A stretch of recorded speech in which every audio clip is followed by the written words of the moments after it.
Welcome to our webinar today. It's time to understand time. My name is Kathy Barthelt, and I'm responsible for sales and marketing at Crossroads RMC, and I will be the webinar moderator today.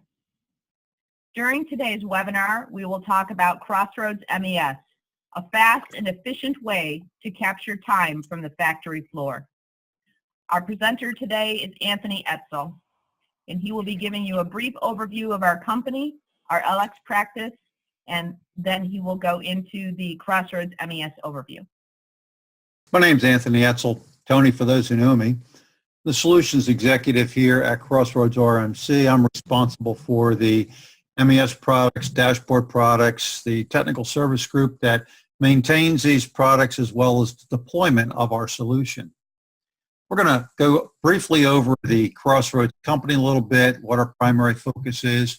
I'll show you the importance of time reporting, and then we'll close with some questions at that time.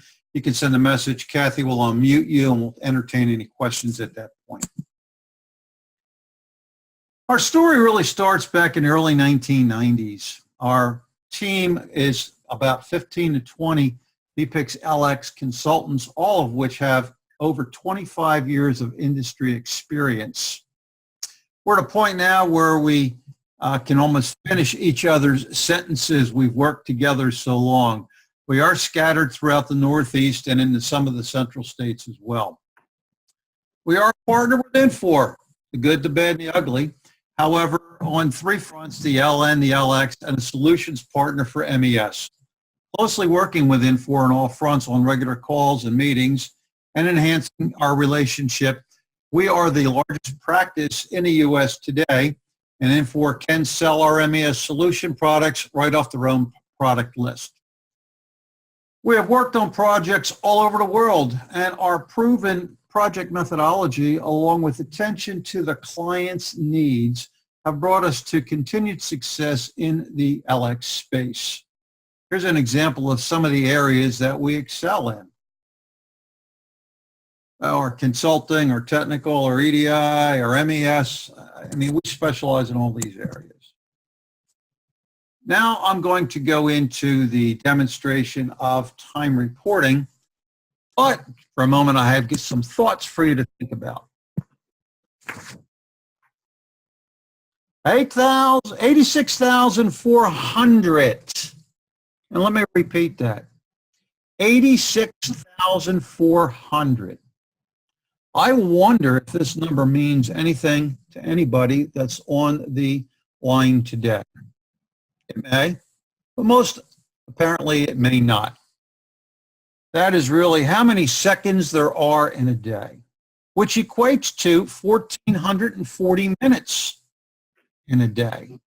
However, we really want to get our hands around the time for that 8-hour shift, which is a mere 480 minutes. Now think about this. We all get the same amount of time each day. Every employee, every manager, every company, we all have the same amount of time. It's how we manage it, plan it, and track it to make every second count. Typically, we assume that our employees are clocked in for payroll purposes. And when they're not, we have to do some reconciliations. They come and say, oops, I forgot to clock in today. We also assume that the employees are at their designated areas and working. However, usually the only way to check their status is to make a phone call or walk around the floor to see where they are and what they are doing. Time recording is a very, very important aspect of anything your organization does. For example, if you're issuing paper to the shop floor, most organizations try to collect back the amount of time it takes to do a specific order operation function. Sometimes the employee might write a start and stop on the paper. Most often they write what they believe the amount of time was that they spent on the job. In reality, how accurate is that? We collect those labor tickets, and typically the companies I've worked with, it normally takes up to 24 hours or longer before they have that time entered into the system. Now, the time is important as it relates to scheduling. Downtime. Wow. Now, downtime is not typically associated with a machine like most people think. Downtime is any reason why we stopped producing. It could be associated with an assembly bench, an individual worker, but they have stopped producing something. Normally, if you're tracking machine downtime, I've seen this time and time again. An entry log sheet is out there at the machine. They're collected, not typically on a routine basis, perhaps entered into a spreadsheet, looked at on a monthly basis, but not really enough information to accurately and adequately go out and resolve some of their downtime issues. What are my people doing in a warehouse today? Gee, they don't have to fill out a labor ticket, but wouldn't it be nice to know where all the indirect time is spent in the company?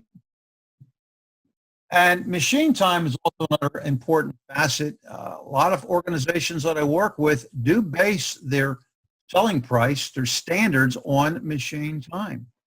How well are we doing? Standard to actual. Are we really hitting it on the mark? Are we lagging behind or beating the standard? It's critical to know that information, as your standards are the driving force for scheduling your shop floor. Then, of course, there's that good old payroll reconciliation. Once that labor is in the system and we have all the clock in and clock out data, somebody has to sit down and look at, gee, Fred was here for 10 hours on payroll, but I only see 9 hours of direct and indirect time. What did he do for that hour? Is that considered idle time? Do we have to pay him? Do I adjust some time out? Oftentimes, what you might find is the employee will walk in well in advance of their shift and hit the time clock. Some companies don't have rules and they're on the clock. However, they've walked back to the cafeteria, got their cup of coffee, chit-chatted with somebody, and perhaps 15, 20, or even longer minutes, they eventually wind up at their work center to start performing, to do some work. So monitoring time is important in order to gain the benefits of your time that you're allotted each and every day. I'm going to jump over and I'm going to minimize this. I'm going to show you a little bit about time reporting today with our Crossroads MES solution. This software can be installed and really tracking your time in a matter of a day or so once you learn how to do it. We're going to focus today on the green and the red clock. These two clocks are emulating a clock at your employee entrance. Your payroll provider will typically provide you with a clock. Employees are usually strapped at the entryway. And how often do you find, especially on a Friday afternoon, people are lining up at the clock because they want to get out the door. They might stop working sooner. They want to bolt right out, especially if it's payday. So we have the ability of clocking in and clocking out and passing those clock in and clock out records directly to your payroll provider. Employees then want to track, you want what they're doing on the job, off the job. So we're going to start a direct labor job or stop a direct labor job. And the yellow helmet implies that an employee is going to be going on an indirect function. So now you have the ability to see, are they in the door, are they out of the door, are they on a job, or are they on an indirect function? That is viewable through our Supervisor Information screen. I'm going to go ahead and select that. By selecting that, it turned blue. I'm going to go in with my supervisor badge. I'm going to do a shift review. In my company, we build golf clubs, and we're going to look at the employees that are currently working in department number 100. And I can also see what machine they were on last, or what machine or work center they are currently at. I can see what is their expected payroll time. We have this set for an 8-hour shift. I can see clock time. What was the last time that they had on the clock? How many hours were they here for payroll? And in my demonstration database, we don't have full 8-hour shifts, but I staged some employees on the clock for today.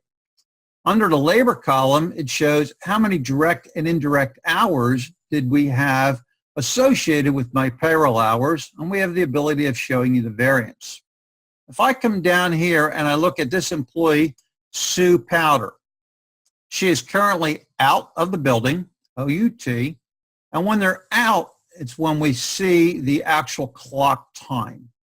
So I saw when this employee was in last, they worked for 1.67 hours for payroll. They recorded 1.55 hours of direct and indirect time, therefore leaving me with a variance of 0.12. Typically, you don't expect to see 8 hours for an 8-hour shift. Perhaps it's 7.5 hours. You may have 2 15-minute breaks of slop time or your lunch time, so you can determine what an acceptable variance would be. If the supervisor or manager would want to actually see what that individual did while the employee is highlighted, you can merely come up and hit the select button, and we can see the badge in, which is my clock in time, which happened at 14:25. And then there was idle time between the time they clocked in and the time they started to work on the first job.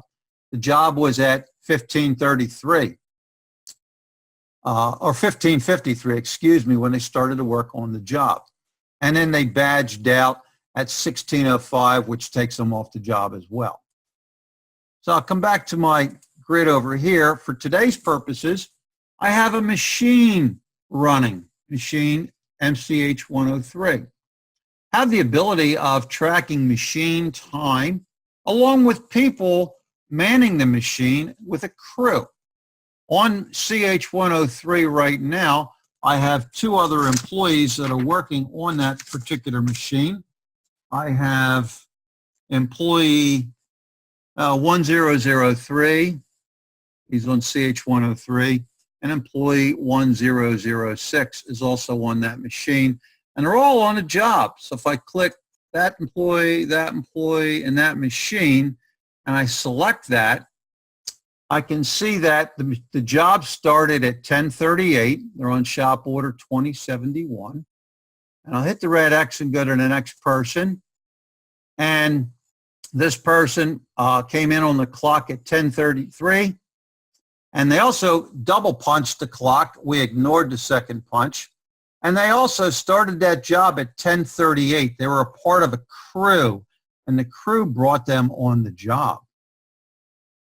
As well as the next employee, Jim Measure, he also started that job at 10:38. So I have the exact same timestamp when we're tracking a machine and people manned around it as a crew to see all of the folks on and off. We go back to the menu and we're going to bring a couple of people in the door. I'm going to hit the clock in button and I'm going to bring employee, let's see here, 1008, excuse me, 1007. I'm going to bring another employee in here, 1008. And I'm going to bring another employee in here, 1009. So they merely went up to the clock and clocked in. Now the supervisor has the ability, because time's an important thing, are my employees that are clocked in actually working on something right now? So he can look at that, go back to that shift review, and he can see these 3 employees that just came in the door. Pete, Alex, and Rich, badge number 7, 8, and 9, and they all have an indicator of in. So they are all in the door. They're not working yet. Best thing that I tell my clients is if they check their system 5 minutes after the shift starts or in close proximity, they want to make sure that all their employees are either on a job, as you can see above, Mr. Jim Measures on a job, or they're on an indirect function. So they're actually doing something. So when you're doing a reconciliation of that payroll time to your regular time, you'll see what's going on. So let's bring these folks in and have them do something. So badge 1007 is going to go on indirect today. He's nothing to do at his work center, so he's going to go into an indirect function. So he'll select Indirect, scan his badge, and his boss said to him today, you're going to be in a training session. Highlights training, selects it.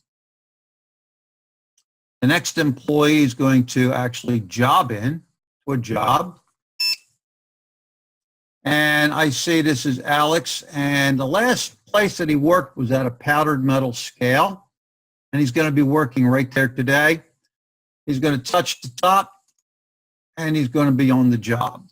Now we're accurately starting to track the minute somebody started working on the shop order, as opposed to relying at the end of the shift for them to tell me when they thought they started, when they thought they stopped, and how much time was actually put on that order.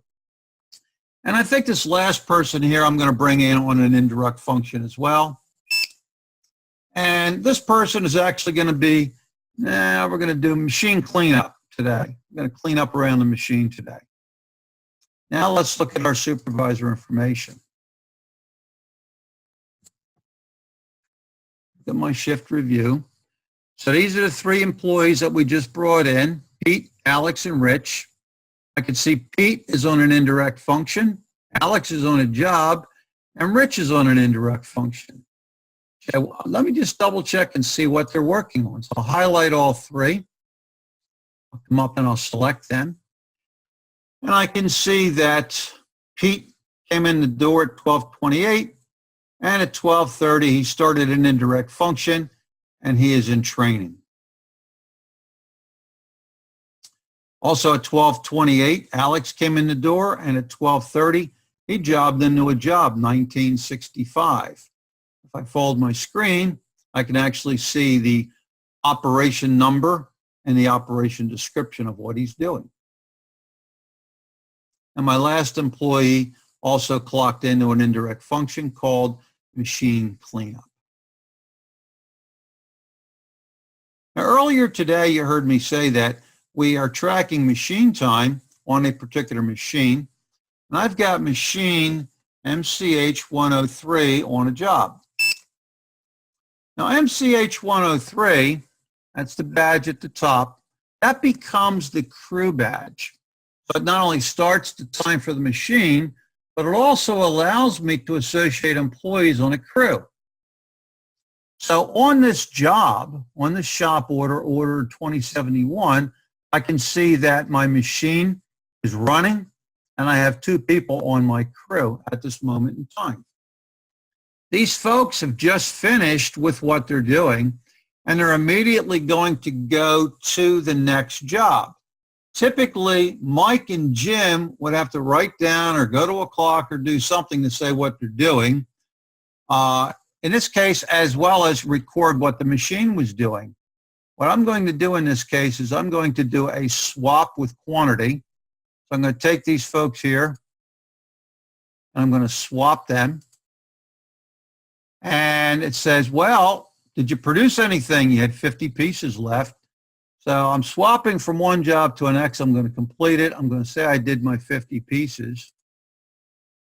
I'll put my lot number in. And it shows me the material that I consume when I'm reporting that time. I'm just going to blow by that. Accept that. There we go. Now it's presenting me with the next shop order that's available. There's only one left in the work center. I'm going to select that. Now everybody moved to the other work center all at one time. The machine, as well as the two employees. Now let's take a look at that. I'll do a review on my shift, and I'm going to go ahead and look at this particular machine here. Look at Mike, and we're going to look at Bob, I believe it is 1006. We got Jim. There we go. There are my three people. When we'll select them, we can see we did a job out and we completed at the machine, 50 pieces, was 1.92 hours of time that's charged, and we immediately went to the next job. So my timestamp is the same. I came off of one job, went to the next job. There's no idle time in the middle, and started working on the next job. Now, the employees around it also came on and off. They also have the same amount of time, 1.92 hours and 1.92 hours. So now we have an accurate reflection of what's happening on the shop floor, as well as the ability to monitor the times of what people are spending on the floor. Now, we talked about so far in the recording of time, I talked about clock time. I talked about direct labor time coming into a job. I've actually jobbed out with a function called a swap, and I took some people off the clock to calculate time. We talked about indirect time. What we haven't yet talked about is the situation when we go down. So I'm going to job in with one of my employees here. Let's bring in employee 1003. He's tending a machine. However, he just ran into a problem. So he can go over to the red helmet down at the bottom and touch it.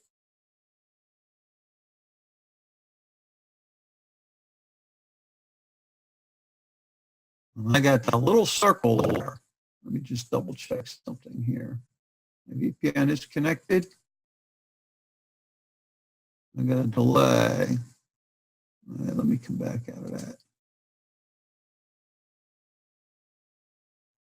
There we go. Okay.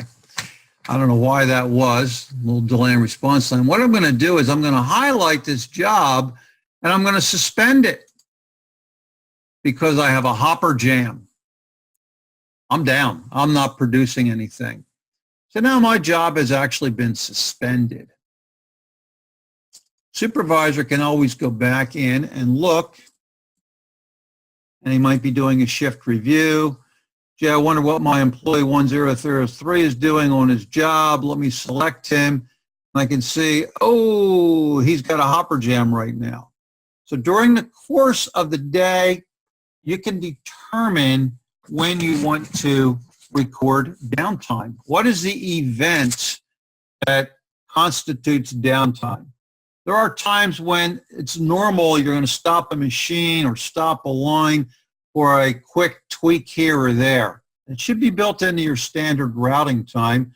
Therefore, it doesn't constitute being down. It's being down when you determine it's outside the scope of our normal tweaking, and we want to record why. In LX, we have the ability of setting up all the downtimes in LX that feed the solution. And all of this information, the time information, because you're all LX users out there, goes back to the FLT file, which is a hub of posting to the shop order. All of these times are posted immediately. Now let's go back to that piece of paper, the labor ticket.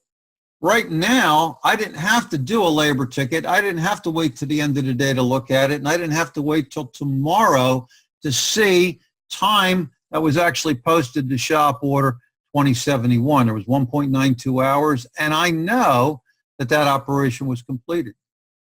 And if you looked in the LX, you would actually see that that was completed. So we've suspended that job. Now, once you start doing something with one thing, you can always go back and redo it. Let that suspension go on. And I want to show you a little bit about payroll reconciliation. For example, here I have a gentleman, Harry Poole, and he was on the payroll clock for 2.03 hours, but only reported 0.18 hours. He's got 1.22 hours of a variance. Well, I don't want to approve him yet. I can come up here. These two employees, they have an acceptable variance. I'm good with that. And I can actually come over and hit my approve button. By doing so, and I'll bring these back in, these two employees were approved for payroll purposes. Didn't have to wait for somebody to go and look at it. The supervisor can do it right at his desk. We can pass the payroll information to whatever payroll system that you have based on the approval button. I could have reviewed these individuals as well to see what they did, okay, while they were here. but I didn't really necessarily need to do that. So we have the ability of doing time approvals, and I'm sure that most companies today sit there and do that on a weekly basis. So let me come back out of here. We're going to go back in and we're going to resume the job that was suspended.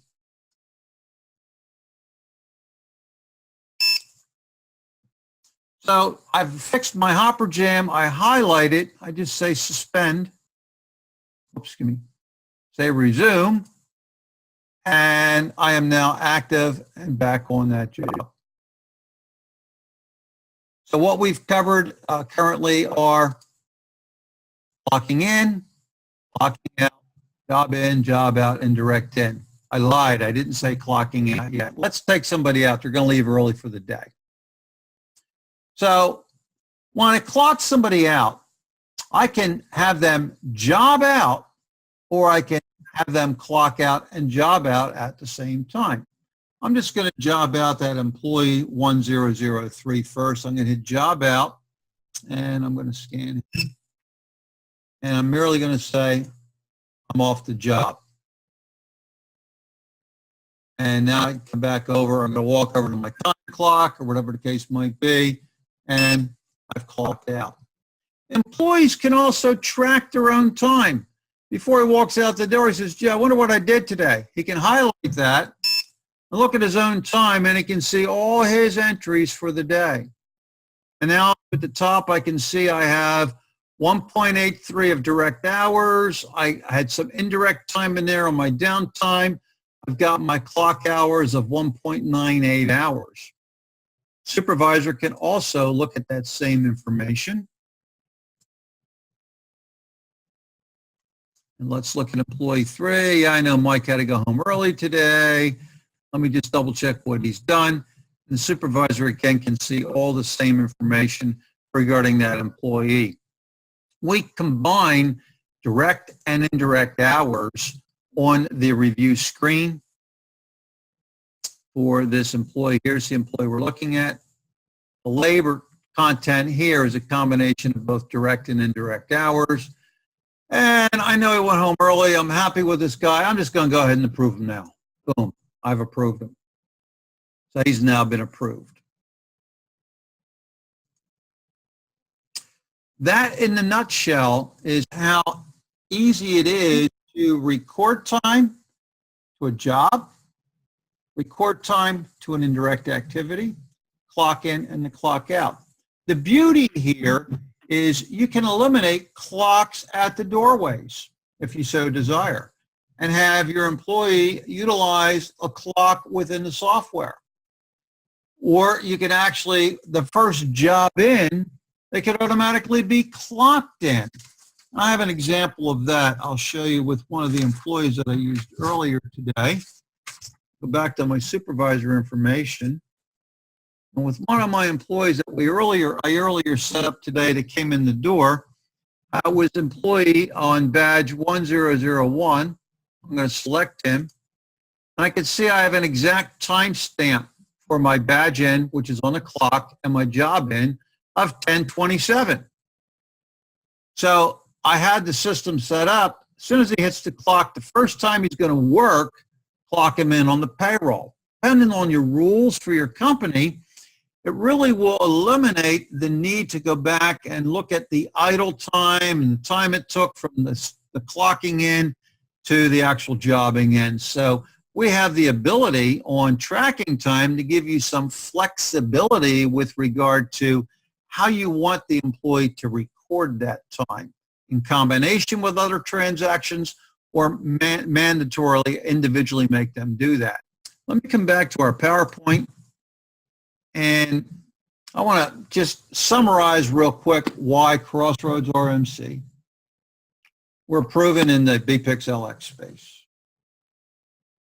We have such a large number of years of experience in all the aspects of LX, and I specialize on the shop floor as it comes to time.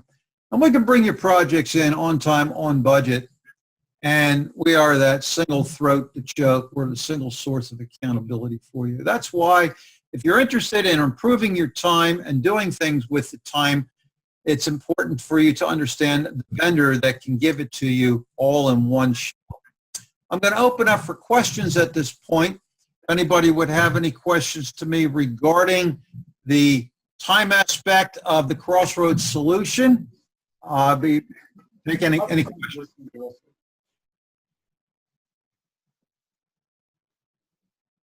Hello? Everyone's lines are unmuted, so if you have a question, feel free to ask.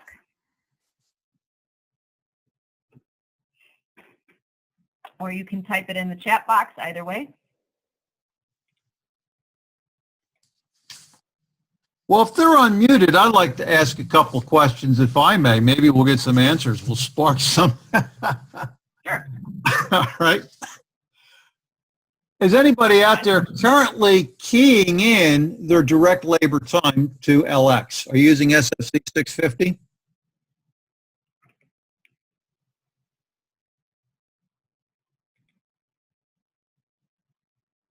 Nobody wants to admit to that, I'm sure.